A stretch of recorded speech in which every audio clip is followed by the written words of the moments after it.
Hey everyone, the Coffee People podcast is off this week as we're traveling through Wisconsin and visiting one of our favorite sponsors, Roastery Coffee Packaging. But we didn't want to leave you without a show, so we're re-airing an interview we did way back on season 2 of this podcast with Danny Iverson of Iverson Coffee Roasters. I hope you enjoy it.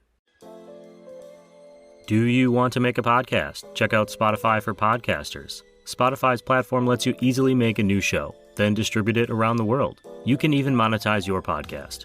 It's all in one place and it's free. It's Spotify for Podcasters. Here's how it works. You use Spotify for Podcasters to record and edit shows right from your phone or computer. You can literally start creating today. Then you can distribute your podcast to Spotify and everywhere else podcasts are heard. Beyond the audio realm, Spotify for Podcasters also has video podcasting tools, not to mention the ability to connect directly with your podcast listeners. With Spotify for Podcasters, you can earn money in a variety of ways, including paid ads and podcast subscriptions. And best of all, it's totally free. It all sounds pretty good to me. So good that I'm using my platform to recommend anyone starting a podcast, give it a try. Download the Spotify for Podcasters app or go to www.spotify.com/podcasters to get started.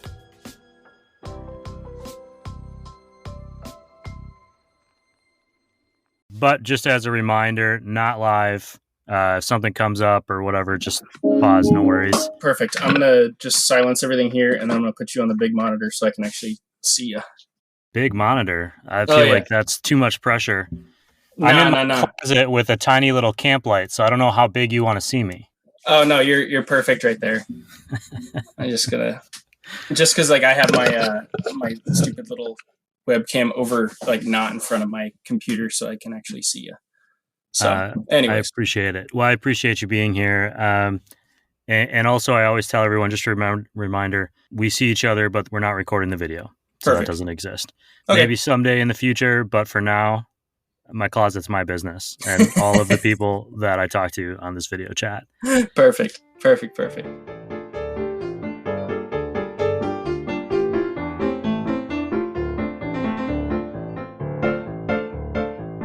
Hey everyone, welcome to the Roast West Coast Coffee Podcast. Today's interview is with North County, San Diego roaster Danny Iverson. He is the founder and head roaster at Iverson Coffee Roasters. Danny is the perfect guest to have on after Cheryl Gildner of Renegade Roaster Design Group last week, because the way he talks about the relationship he has with his roasters perfectly encapsulates what she and I were talking about when it comes to the people who roast and how much the machines they roast on are an extension of themselves. I learned about Iverson Coffee Roasters when a friend sent me a bag of his coffee as a gift. It was truly fantastic. And when I was planning the season, I asked her what she could tell me about the man behind the brand. She said, and I quote, "Well, he's probably the nicest guy ever, and his coffee is really, really good." She was right on both counts. So take a second to make sure your coffee mug is full, because it's time for this week's interview with Danny Iverson of Iverson Coffee Roasters.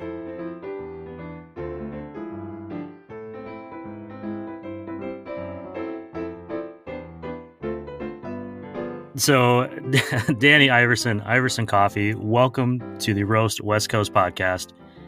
I actually had to pause there and think about which show I was recording today because I think I have too many titles floating around in my brain. Let's forget about coffee just to start out. Who are you? For anyone listening that has never heard of Iverson Coffee, who is Danny Iverson? That's a great question. Who am I? Well, I'm a father of 2, and I have 2 great kids, Brielle and Cameron. Brielle just turned 3, and Cam is turning 1 this week. Wow, congratulations. Thank you very much. I have an amazing wife, and I actually am a producer of another podcast. I produce the Brian Buffini Show. Yeah, very intimidating. Oh, come on. It's nothing like this, right? I've listened to that show. We get to talk about coffee. Yeah. I get guests like you, and you get guests like Matthew McConaughey. No offense. Hey, it's all right. That's not me. So, yeah. Anyways, so yeah, I love coffee. I love rock climbing, and yeah, those are probably family, rock climbing, and coffee. Those are the 3, man.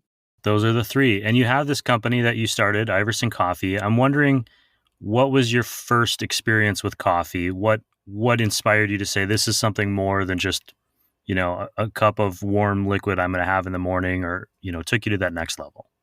That's a great question. So I started drinking coffee as most people do, with mostly cream and sugar and a little bit of coffee. And I went away to a school for one semester for college. And the guy across the hall from me, he had a little popcorn popper in his dorm and was roasting coffee in the dorm on move-in day. And I saw that and I was like, "What are you doing? That's so cool. It smelled amazing." And he's like, "Here, let me make you a cup." And it was a Costa Rican Roja. It tasted like red cherries and bright. And there was chocolate. And it just changed my view of coffee. At that point, I knew it was something that didn't need anything else if it was prepared properly. And we've come a long way since the popcorn popper, but it's a great way to start. That's pretty incredible that on the first day of college, somebody was already doing that. I didn't even start drinking coffee till I was, I think, 31. Hmm. And I'm a little bit older than that, but my coffee journey has been very compact, very quick. But to think that somebody at that age was already thinking beyond, diner coffee or hangover coffee is pretty impressive. Yeah, he was a whiz kid. Like he was amazing. He was the one who basically started the dream of the coffee business with me. And what we did was we actually started selling coffee probably 2 weeks into the semester, right? And we would roast the coffee and then sell it to anyone who would want to come and drink a cup of coffee. Basically, a great way to meet people. And that was a big part of what coffee was for me, was a community. And we started getting connected with anyone and everyone on campus. They found out there were 2 guys making coffee in their room. And it kind of, we got shut down after that, but it became a donation based. Sure. But yeah, that's where the business started, was in the dorm. I would think that selling coffee out of the room is a lot better than some of the other things being sold out of rooms on most college campuses. So you started doing that then. At what point did you say, screw this guy, I'm cutting him out, I'm going to start roasting my own? And what's the origin story of Iverson Coffee?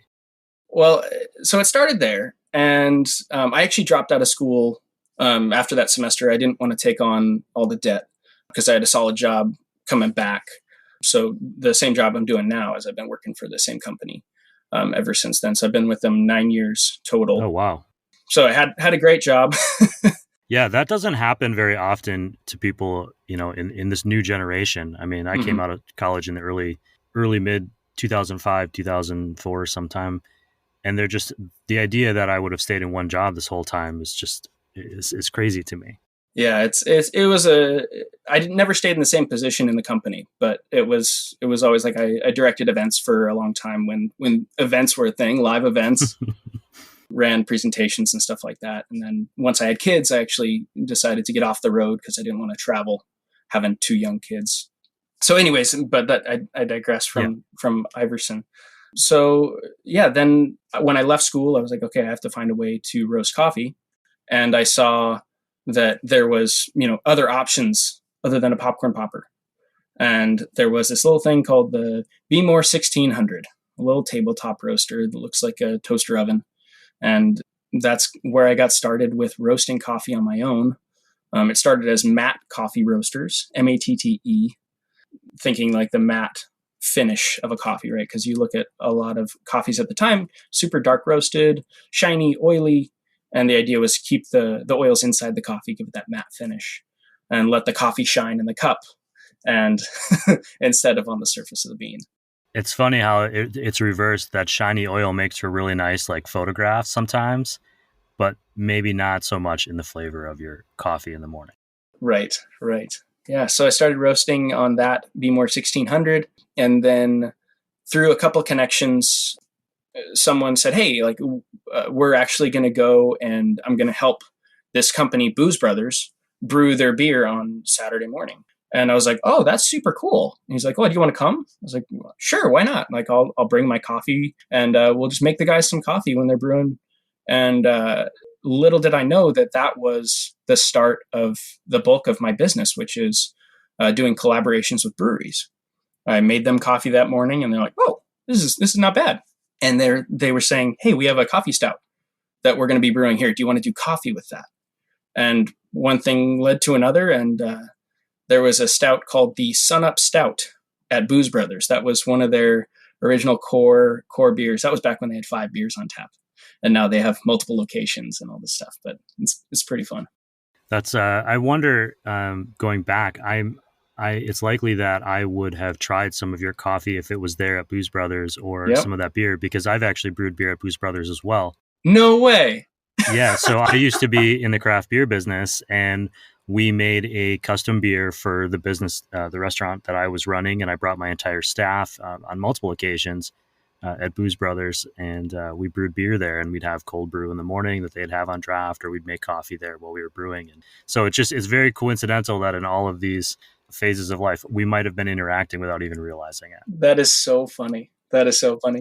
Yeah, that's something I love about coffee and about beer. You mentioned, like, on campus when you first got started, that's how you started meeting people. And that's really how I feel about coffee. My first coffee experience, I just asked, what should I try? This is the first time I'm drinking coffee. And the next thing I knew, there's a half a dozen people like shouting different directions at me about what to do. And that kind of started me down a path. So the next step after you have this Be More roaster and you start roasting on your own and you're brewing with Booze Brothers and you start this brewery collab, where does it go from there? Well, it started with the, roasting on the Be More, like you said, and they were like, okay, cool, let's do a collab. We're going to need 60 pounds of coffee from you. And the Be More roaster does how many pounds at a time? It's generous to call it a 1 pound roaster. Okay. And for those familiar with roasting coffee, this will give you a hard time, but a single roast on a Be More would take 25 minutes just because it was so underpowered. A standard roast, you're looking at anywhere between 7 minutes to 11 minutes, 50 seconds. That's like a good wide range, but anywhere in there is a standard roast. And so you're looking at, tripling that almost. And so it was very time consuming, and did 60 pounds in one weekend on that little Be More. So Wow. That would have been over, probably about 70 batches. So you can do the math on that. I don't want to. But yes, my wife was very, very, very gracious in letting me pursue that, because that's a big chunk out of the weekends when those would happen. So I went from doing one Be More to saying, okay, this is not enough. Then I purchased a second Be More. So I was dual wielding the Be More roasters. And again, that can only go so far. You can only do so much. You have very little control over the roast on those machines. And it got to the point where I was getting more and more friends and family wanting to buy coffee. And I found on eBay, I found a roaster, an Ambex YM2. So that is a 2 kilo roaster made down in Florida. Shout out to Paul Ribbich. He was the man. I bought it broken. Okay, so it wasn't working, didn't have the parts. And I called up Paul, who's the guy from Roaster Dynamics, and he's the one who built the Ambex. And so he walked me through replacing all the valves, replacing all the wiring, adding a potentiometer so I could control the gas with a knob, and doing all this stuff. And he helped me bring this thing to life. And so I learned the ins and outs of that roaster, and was my little Franken roaster, and limped along for probably I bought it in 2015. So it'd be 6 years with that thing. And so that was how we jumped there. And then actually, as of a month ago, I actually sold that roaster. Congratulations. On eBay? No, in person. In person. I feel like a lot of stories I hear from roasters is how they got their first roaster off eBay, and then they immediately had to learn a whole bunch of like repair work and mechanicals. Yes, typically they're not maintained very well, and you're buying it sight unseen. Mm-hmm. And so I was very, very thankful to Paul for his help. I definitely wouldn't be even here if it wasn't for him. I wouldn't still be roasting probably, because it would have frustrated me so much. But so that then ended up, and I'll tell you, I got a new roaster, right? So I got the San Franciscan 6. Now that's been my dream roaster to roast on.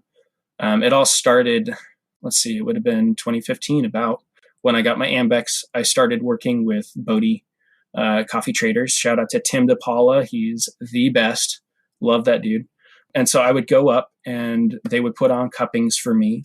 And in the corner of the showroom was this gorgeous SF6, like just beautiful. It's got the hand-shaped, brass plating on the outside. And you've seen San Franciscans. They're just gorgeous machines, just gorgeous. And I was like, someday I want to roast on an SF6. Someday I want to roast on an SF6. And every time I'd go up there, I'd look over at that roaster and be like, someday I'm going to roast on an SF6. And I got a call in January this year from Tim saying, hey, do you know of anyone who wants to buy a San Franciscan 6?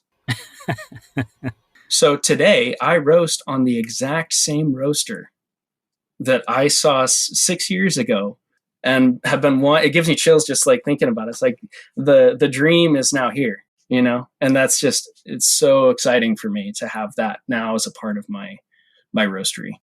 That's such a cool story. Was it just the opportunity, or did it feel like it was also kind of serendipitous that it was time for you to grow into this new machine? I roast on Monday nights at 8:00 just because my kids' schedule, right? I don't want to be away from them more than I have to. So as soon as I put them to bed, I go out to the shed and I start roasting. And I've started doing more and more collaborations. As I dropped off a beer for you, we have a Little Daughter and the Grizzlies from Mason Ale Works. Huge shout out to them and James Owen. He is the man.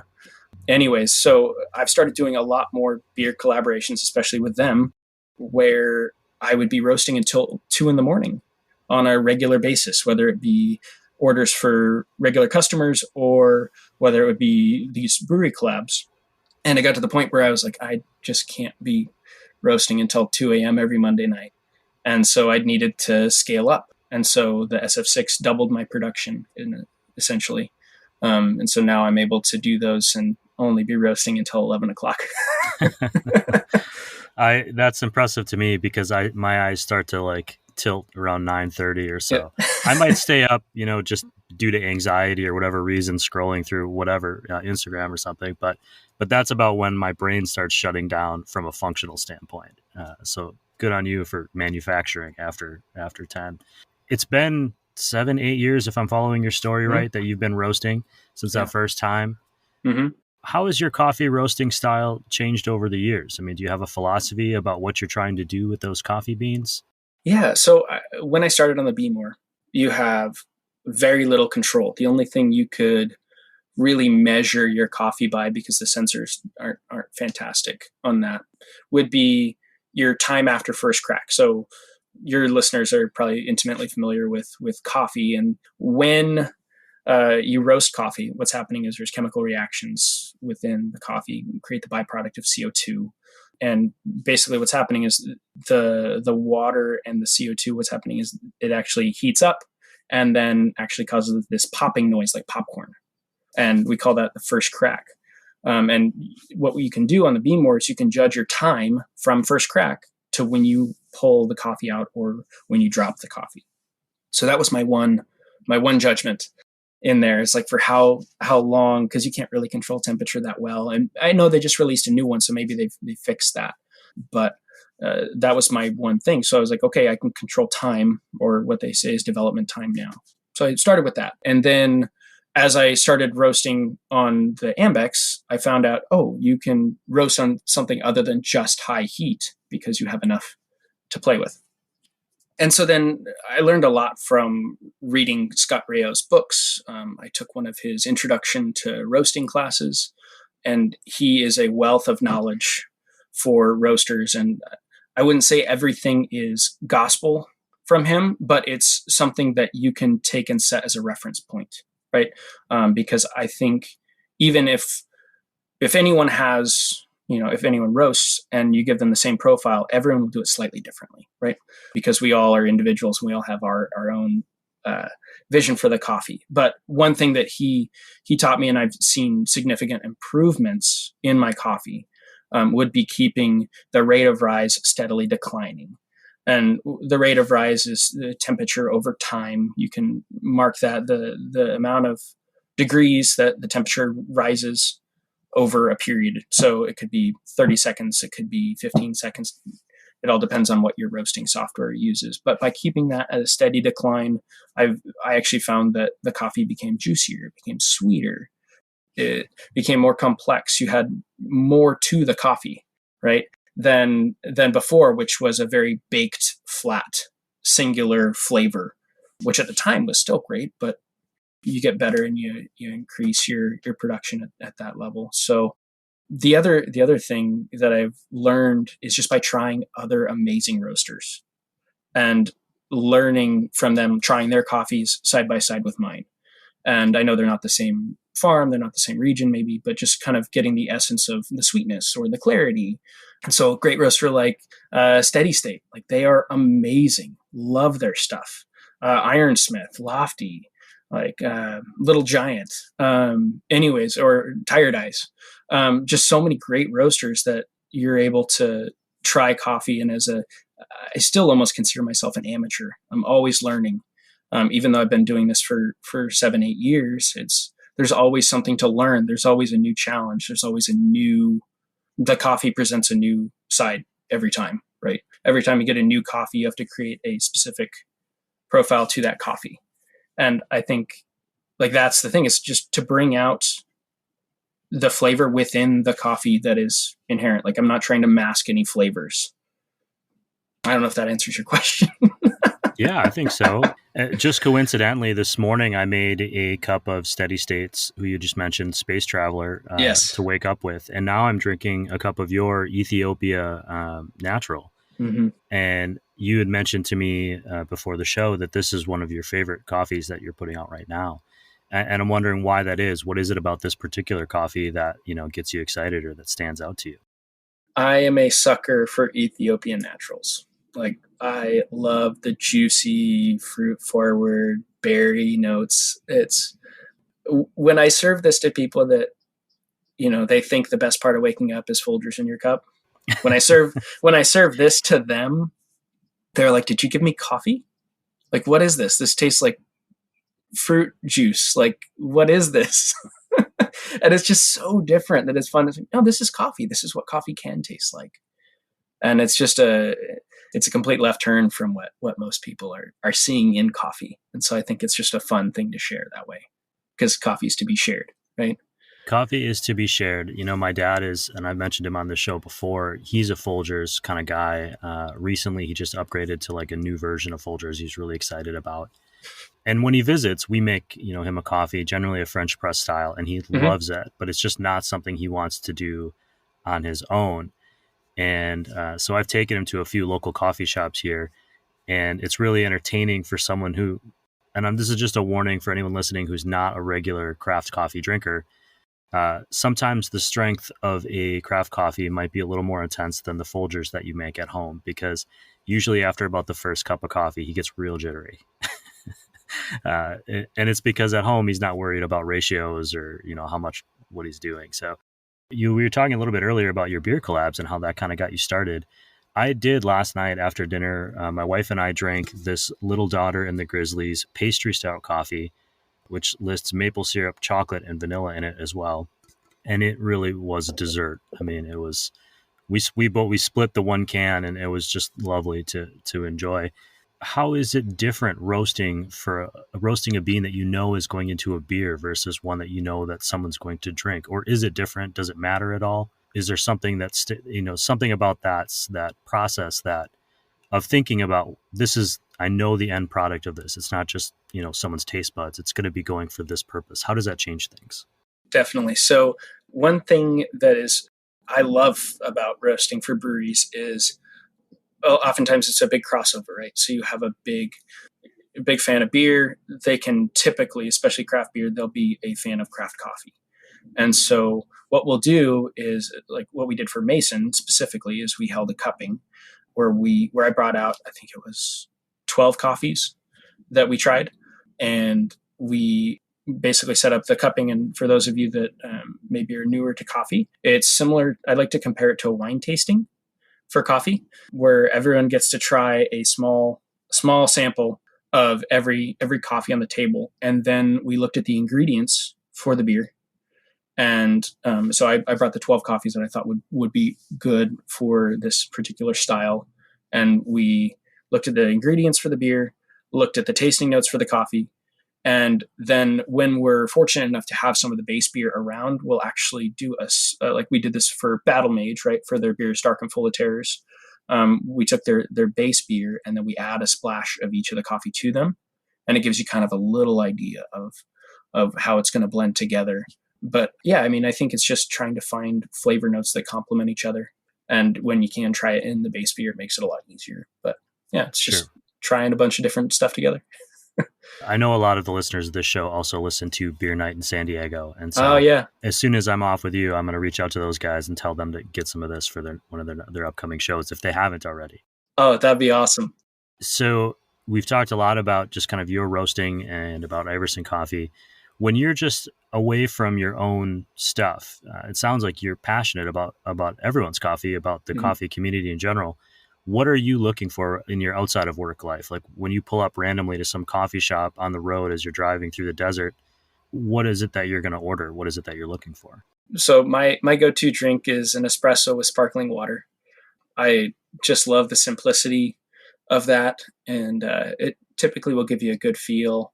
If they have a single origin, I'll go for that. But it'll give you a good feel of the shop in general and kind of see their roasting style and get to see, I think, just the essence of what they're doing there in that simple drink. Because then you can add milk, you can do all that stuff. And maybe some coffees work better with milk, but I enjoy just having the straight shot of espresso. Sure. And I've never asked this to any other guest, so you're a little bit of a guinea pig. If you can't pick your own, but if you could only drink one other roastery's coffee for the rest of your life, it's your desert island Steady State. It is. That was easy. You didn't even have to think about it. Yeah. Not even close.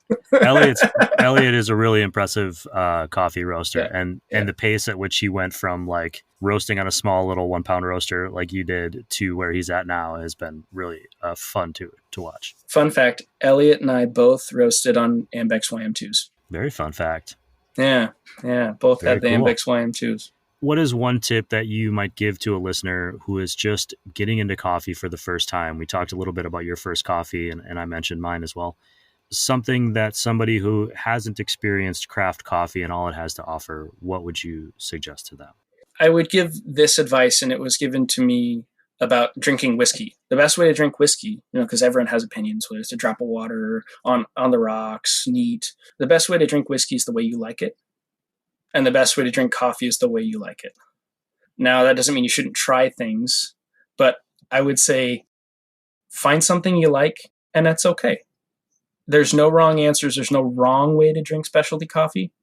And so I would just say that, like, just drink it the way you like it. Give it a shot and find what you like, and that's great. Go for it. And that mirrors truly the advice that Chris O'Brien of Coffee Cycle gave to us, gave to first-time drinkers in season 1 of the show. So that's great to hear. That's awesome. Anything else that I didn't ask you or that we didn't cover about Iverson Coffee that you want listeners to know about? I would say this. No one is an island, right?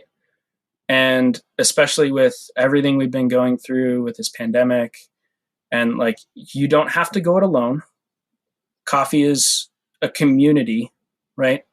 And if you're looking to get into coffee, if you're looking to start roasting, if you're looking, just to upgrade your homebrew setup, you don't have to do it by yourself.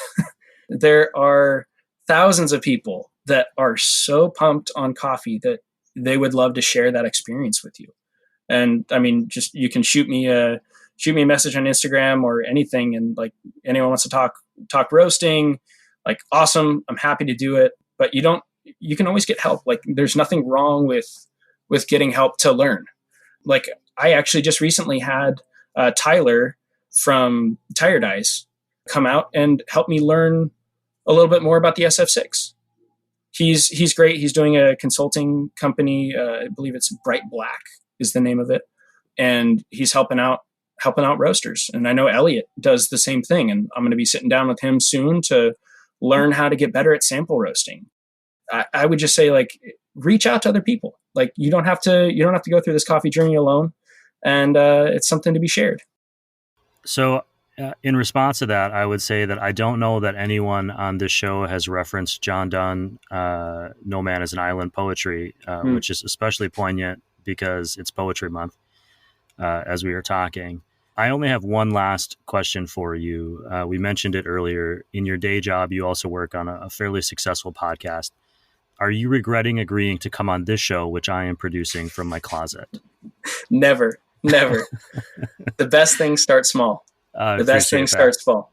I mean, you look at any coffee roaster starting on a popcorn popper, right? The good things start small and grow. And that's what we hope for you.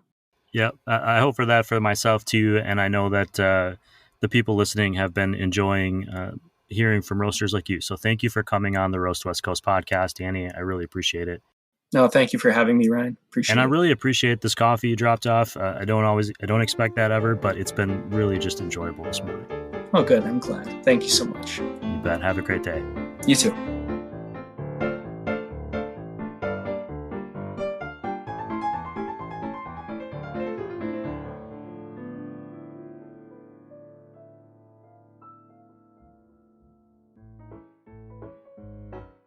If you need some quality local news in your life, check out the Voice of San Diego podcast. Made locally by investigative reporters and editors, Voice of San Diego's hosts give a Spitfire roundup of the news every Friday afternoon. You can listen to the Voice of San Diego now, wherever you get your podcasts, including wherever you're listening to this one.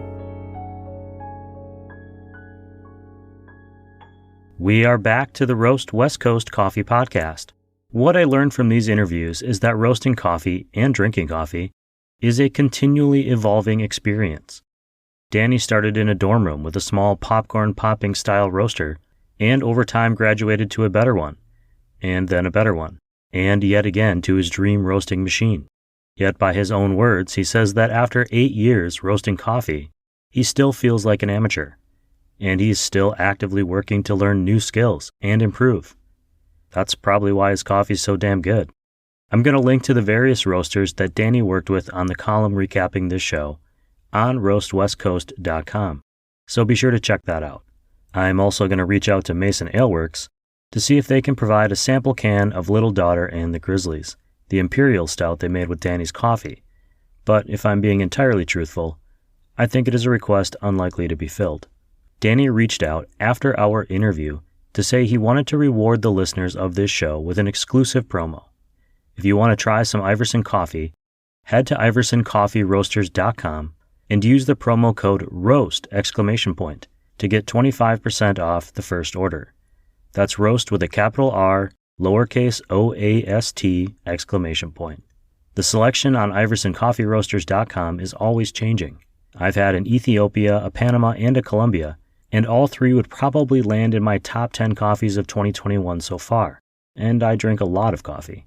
I do know that coffee flavor preferences can be subjective, so I sent some of the coffee to local Citizen Coffee correspondent Laura for a second opinion.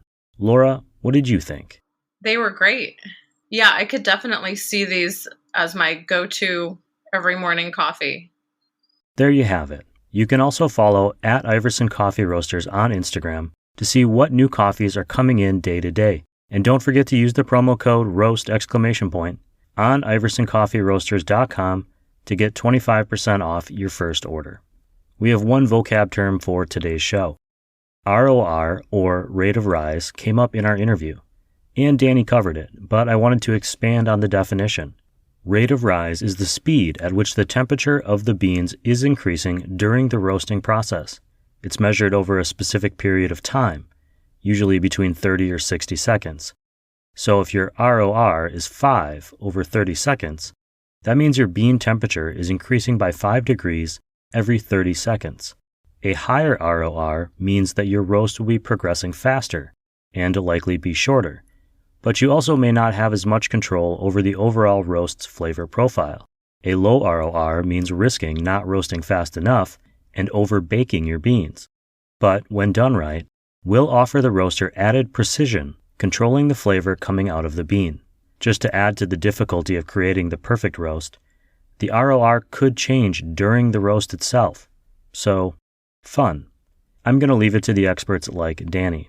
That's my show for today. On Friday, Siri Simran Khalsa from Lofty Coffee will be back to get us coffee smarter by discussing the various vessels we brew coffee in or drink coffee out of, and how their materials, be they plastic, glass, clay, or steel, impact our experience tasting flavors.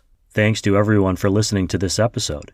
If the stats are to be believed, there are more of you every single week, which means that some of you have been telling your friends. Thank you. That is the best way to help grow this show. Thank you, and if you're listening out there enjoying this little show about coffee, please tell a friend. And follow at Roast West Coast on Instagram, and tag me in the photos of your own coffee adventures. If you need some coffee, find a local coffee roaster or cafe to support. I just ordered coffees from some of this show's industry legacy partners, Zoombar Coffee and Tea, and Steady State to take out camping next week. Without them and the other roast industry legacy partners, Leap Coffee, Café La Terre, Coffee Cycle, First Light Whiskey, Cape Horn Coffee Brokers, and Moster Coffee, it would be a lot harder to bring you all of this coffee content. You'll find links to their online shops in this podcast episode's notes, or right on the front of roastwestcoast.com. Check it out. This episode of the Roast West Coast podcast has been written, produced, and recorded by me, Ryan Woldt. I hope this show has found you happy, healthy, and with at least enough sanity to make it through the day. And please, always be sure to drink good coffee.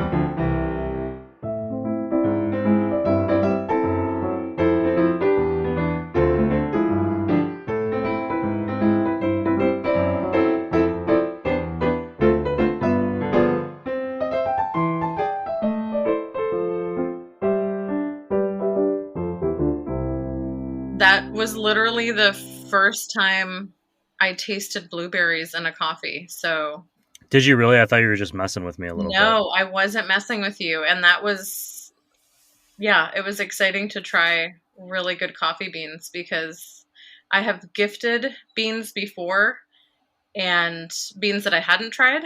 And my friends were like, oh my gosh, I could taste the blueberries. And I was excited because no, literally no joke. It was the first time I tasted blueberries in a coffee. And I don't know if you want to put any of this in there, but I'll put it in at the end of the show. It'll be like the thing that plays after the last ad. That'll be hilarious. The Coffee People podcast is presented by Roastery Coffee Packaging. Roastery is the digital printing company that makes custom printed packaging for coffee products. They create packaging that make even small roasters look like a really big deal. At roastery.com, you'll find out about their fast turnaround time, high-quality product, and low printing minimums. It's what separates them from the rest of the industry. Roastery will quickly become your favorite source for custom American-made product packaging.